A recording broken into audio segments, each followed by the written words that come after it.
Let's go back to about 3 years into the law firm.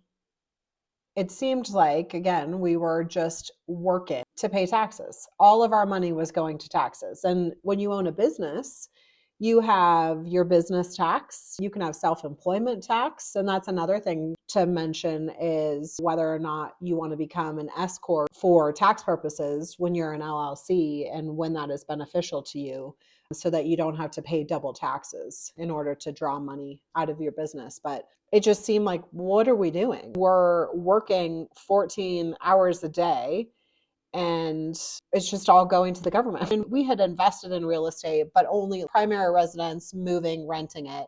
But we hadn't actually bought an investment property just for an investment at that point. And we were trying to figure out how to do it because it was so expensive in Denver. And then we went on a family trip to Cañon City. So we took our teenagers, they were 11, 12, 13 at the time. So we went to southern Colorado, tried to explore the state a little bit. And we went down to Alamosa, and there's this geographical anomaly called the Great Sand Dunes. And you get to the sand dunes, you're right at the edge of the mountains. There's a little river that runs through.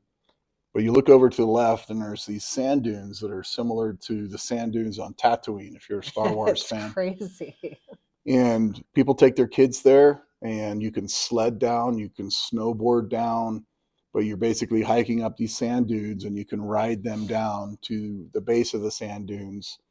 So then we continued our trip back up north to the Royal Gorge and the Cañon City area, and we had never explored that together. And we rented a nice little 2-story, kind of a newer cabin build. It was a 1-bedroom, 2-bathroom with a little kitchenette. And a loft. So it was a space big enough for us and our family. But we're sitting there at night, which we're prone to do, and we're looking on Zillow and looking at other opportunities and around town. And we found our first investment property.